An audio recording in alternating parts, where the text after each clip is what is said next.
തൊഴിലും അധ്വാനവും ലോകത്തിലെ ഏറ്റവും മഹത്തരമായ പ്രക്രിയയാണ്. ലോകത്തിൻ്റെ സകല പുരോഗതിയുടെയും ആണിക്കല്ല്. ഇന്ന് ഈ ലോകം സാധ്യമാക്കിയ മഹത്തായ മനുഷ്യശക്തി. ലോകം കടന്നുപോയ ഓരോ കാലങ്ങളിലും അധ്വാനിക്കുന്ന ഈ കൈകൾ നേരിട്ടത് അവഗണന മാത്രമായിരുന്നു.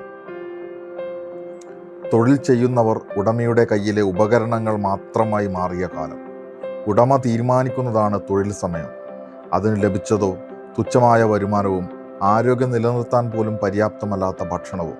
ഒടുവിൽ വേല ചെയ്ത് ജീവിതത്തിൻ്റെ യൗവനം അവസാനിക്കുമ്പോൾ തന്നെ ആയുസ്സും അവസാനിക്കുന്ന കഥ മാത്രമായി തൊഴിലാളി മാറിയ കാലം.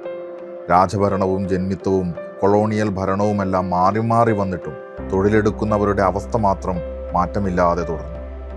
വ്യവസായവൽക്കരണാനന്തരം ലോകത്ത് രൂപപ്പെട്ട തൊഴിലാളി ഏകീകരണം തൊഴിൽ സമയം കുറയ്ക്കുന്നതിന് സമരങ്ങളിൽ ഏർപ്പെട്ടു. 1886 ചിക്കാഗോയിലെ ഹേമാർക്കറ്റ് തൊഴിലാളി സമരവും രക്തസാക്ഷിത്വങ്ങളും തൊഴിലാളി ജീവിതങ്ങളുടെ സ്വപ്നങ്ങൾക്ക് ചുവപ്പ് നിറം നൽകി.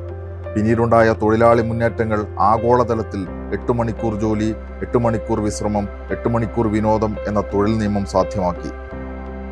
കോർപ്പറേറ്റ് വാഴ്ചയുടെ പുതിയ കാലത്തുകൂടി മെയ്ദിന റാലികൾ കടന്നു പോകുമ്പോൾ തൊഴിലാളി ജീവിതങ്ങൾ പിന്നെയും യുഗങ്ങൾക്ക് പിറകിലേക്ക് വലിക്കാൻ ബോധപൂർവം ചിലർ ശ്രമിക്കുകയാണ്. അടിസ്ഥാന സൗകര്യങ്ങൾ വികസിക്കുകയും നവസാങ്കേതിക വിദ്യ മെച്ചപ്പെടുകയും ചെയ്യുമ്പോൾ തൊഴിലാളി ചൂഷണങ്ങളും അതിനാനുപാതികമായി വർദ്ധിച്ചു വരികയാണ്. സാംസങ് എന്ന ആഗോള ഭീമന്റെ കാഞ്ചീപുരത്തെ നിർമ്മാണ കേന്ദ്രത്തിലെ തൊഴിലാളികൾക്ക് ലഭിച്ചത് തുച്ഛമായ വരുമാനം മാത്രമായിരുന്നു.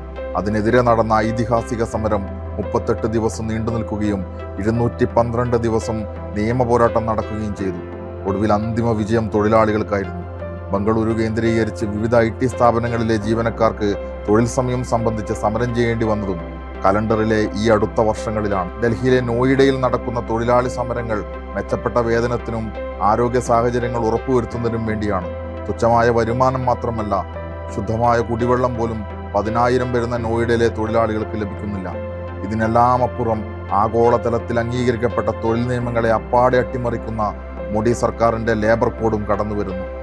തൊഴിലാളി ജീവിതങ്ങളെ കോർപ്പറേറ്റുകൾക്ക് തീരെഴുതി കൊടുക്കുന്ന നയമാണ് ഇതിലൂടെ കേന്ദ്രം ഭരിക്കുന്നവർ നടപ്പിലാക്കിയത്.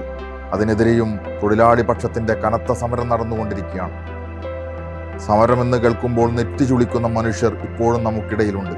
അവർ ആദ്യം മനസ്സിലാക്കേണ്ടത് ഈ തൊഴിലാളി ജീവിതങ്ങൾ ഒരു സുപ്രഭാതത്തിൽ പൊട്ടിമുളച്ചതല്ല. അനേകം സമരങ്ങളുടെ ചോരച്ചാലുകളുടെ ബാക്കിയാണിത്. മെയ് ദിനം തൊഴിലാളി വിമോചനത്തിന്റെ ഓർമ്മപ്പെടുത്തലാണ്. പോയ കാലങ്ങൾ വരുംകാലത്തിന് നൽകുന്ന ഊർജം ഏറ്റിപ്പിടിച്ചുകൊണ്ട് ഇന്ന് നടക്കുന്ന തൊഴിലാളി വിരുദ്ധ സമീപനങ്ങൾക്കെതിരെ കൊടിപിടിച്ചു പോരാടുക. നഷ്ടപ്പെടാനുള്ളത് കൈവിലങ്ങുകൾ മാത്രമാണ്, നേടാനുള്ളത് പുതിയൊരു ലോകം.